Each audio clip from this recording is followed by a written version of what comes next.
ఈ కార్యక్రమానికి ముఖ్య అతిథిగా విహెచ్పిఎస్ రాష్ట్ర అవార్డు గ్రహీత రాష్ట్ర అధికార ప్రతినిధి పెద్ద నాన్నయ్య గారికి మరియు జిల్లా అధ్యక్షులు నాగరాజన్న గారికి, జానకి రామయ్య గారికి, శ్రీనివాసు గారికి, పుల్లన్న గారికి, విజయభాస్కర్ రెడ్డి గారికి, జయమ్మ గారికి మరియు వేదిక ముందు ఉన్న ప్రతి ఒక్కరికి ఉద్యమ నమస్కారాలతో జేపీ.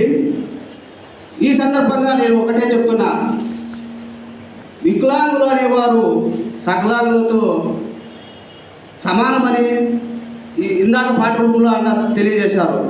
అలాంటి వికలాంగులు సకలాంగులతో పోల్చుకోవడానికి వికలాంగులే పై చేయిగా ఉన్నారని ఈ సందర్భంగా నేను చెప్పగలను.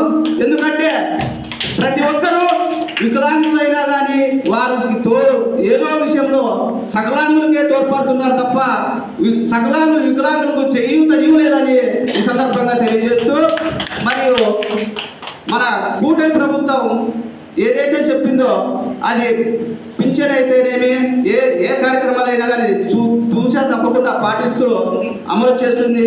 కాబట్టి మనం కూటమి ప్రభుత్వం మనపై సానుకూలంగా ఉంది కాబట్టి మన మందకృష్ణ మాదిగ గారి 30 ఏళ్ల కళ మొన్న సుప్రీంకోర్టు తీర్పునిచ్చింది. అది ప్రతి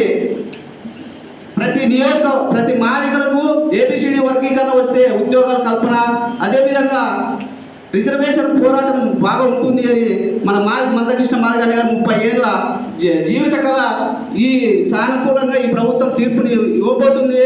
కాబట్టి ప్రతి ఒక్కరూ సానుకూలంగా స్పందించి మొన్న ఆత్మీయ సమావేశానికి వచ్చారు మందకృష్ణ మాదిగ గారు. ఆయన ఒక మాట అన్నారు, గత ప్రభుత్వం 5 ఏళ్లలో 5 నిమిషాలు అపాయింట్మెంట్ ఇవ్వలేదు గత ప్రభుత్వం అని చెప్పిస్తే ఎంతో బాధ అయింది.